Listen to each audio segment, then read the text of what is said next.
santé. Europe 1. Pascal Praud et vous.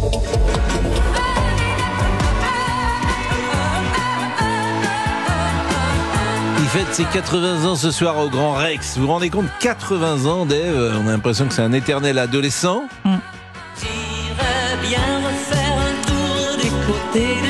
On l'avait reçu, on avait fait une émission très sympa. Et puis dans l'actualité, il y a la soirée d'adieu de Kylian Mbappé. Hier soir, dans un restaurant parisien du 8e arrondissement, le Gigi, situé avenue Montaigne. Et notre ami Guénec en parlait, lui qui a passé une tête avec les 250 invités. Emmanuel Macron faisait partie des invités, mais il n'est pas venu, je crois, cher Olivier.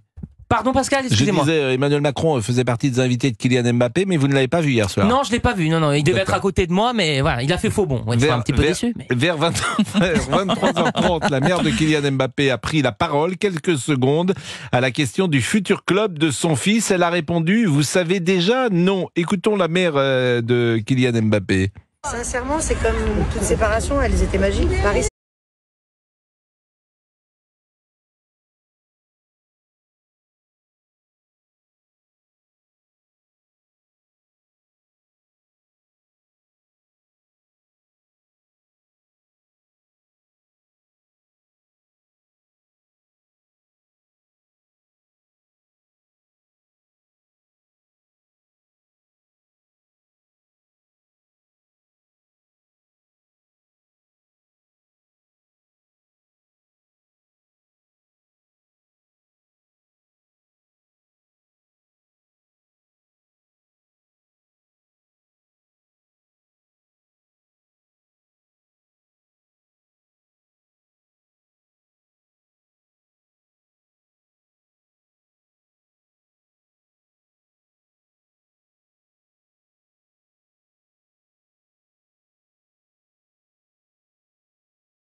11h, 13h. Pascal Praud sur Europe 1. Et si on mettait donc en place un congé malheur pour les jours où on n'est pas heureux, c'est l'initiative d'une chaîne de supermarchés en Chine. Les employés peuvent prendre jusqu'à 10 jours par an s'ils n'ont pas le moral. Ça, c'est quand même très particulier. Aucun justificatif à fournir. Une mesure qui permettrait de lever les tabous sur les problèmes de santé mentale. On a écouté monsieur Jean-Claude Delgène tout à l'heure, mais on a peut-être un auditeur. Sylvia. Sylvia. Bonjour Sylvia. Bonjour Pascal. Quel âge vous avez Sylvia ? J'ai 62 ans. 62 ans. Vous travaillez toujours ? Non, j'ai pris ma retraite anticipée pour ras-le-bol. Ras-le-bol. On va dire. Bon, donc vous avez pris un congé malheur définitif, vous.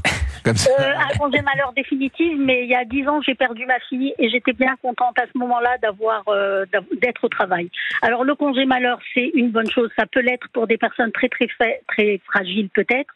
Mais dans mon cas, j'étais vraiment... D'abord, quand elle était très malade, ils m'ont arrangé mon emploi du temps pour que je puisse avoir un temps, beaucoup de temps pour pouvoir aller à l'hôpital, être avec elle. Donc, ils ont aménagé mon emploi du temps et je pouvais leur demander de m'arrêter quand je voulais, quand ça allait très mal. Et quand elle est partie, dans ma religion, on a 7 jours de deuil. Et quand je suis revenue, j'étais très très très contente d'avoir mes collègues pour m'épauler, pour m'aider, pour me soutenir, parce qu'à la maison c'était l'horreur. Enfin, vous pouvez bien comprendre que quand on perd un enfant à la maison, c'est pas la joie. Et le fait d'aller travailler, ça pouvait être quelque chose de très libératif, si on peut dire, libérateur, pardon. Et regardez, quand Michel Serrault a perdu sa fille, le soir même, il était... je dis pas que j'aurais été capable d'aller travailler le même jour, mais le fait de revenir et de ne pas rester sans ferrer dans son malheur, sans ferrer dans ses problèmes personnels, c'est quand même beaucoup plus facile d'être entouré, d'avoir quelqu'un de l'empathie autour de soi. Mais voilà. non, mais d'abord évidemment ce que vous avez vécu est le drame ultime. Donc c'est tellement douloureux que personne ne peut évidemment être à votre place et être à ce que vous avez ressenti à ce moment-là. Chaque cas est différent. J'entends ce que vous dites, qu'effectivement de travailler, c'est pas que ça change les idées, bien sûr, que votre fille, j'imagine depuis 10 ans, elle est présente dans chaque seconde de votre vie, chaque seconde. Absolument. Et que la vie n'est jamais plus la même. Il n'empêche que, et c'est ça le paradoxe de la vie, que vous avez sans doute des bons moments, que vous pouvez de temps en temps sourire, que vous pouvez avoir un peu de légèreté, tout en ayant en permanence, c'est ça qui m'a toujours frappé avec des gens qui ont perdu un être cher et notamment un enfant, c'est que ils disent tous chaque seconde, il n'y a pas un moment où on n'y pense plus. Le problème, c'est qu'on a un trou au milieu de notre abdomen qui est vide. C'est les tripes qui sont complètement inexistants. Et on ne peut pas vivre sans les tripes, d'une certaine manière. Et donc, à chaque seconde, on y pense, mais on essaye de continuer à vivre parce que j'ai d'autres enfants. On essaye de continuer à vivre pour mes petits-enfants.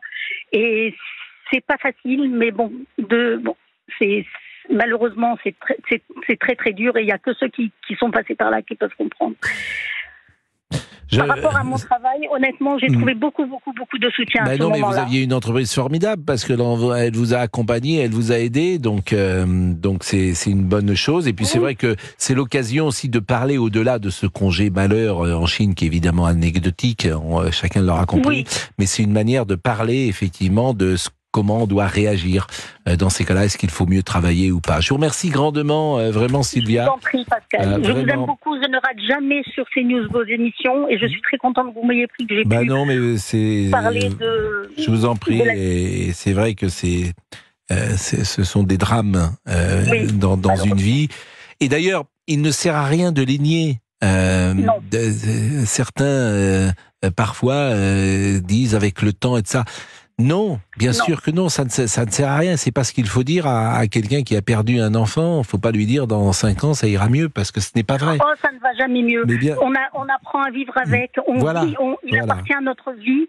C'est notre histoire. On vit avec, mais on ne peut pas vivre sans. C'est pas possible. Merci beaucoup de ce témoignage. 12h48, la pause et l'ami Tessier pour le débrief dans une seconde. De 11h à 13h, vous écoutez Pascal Praud et vous sur Europe 1.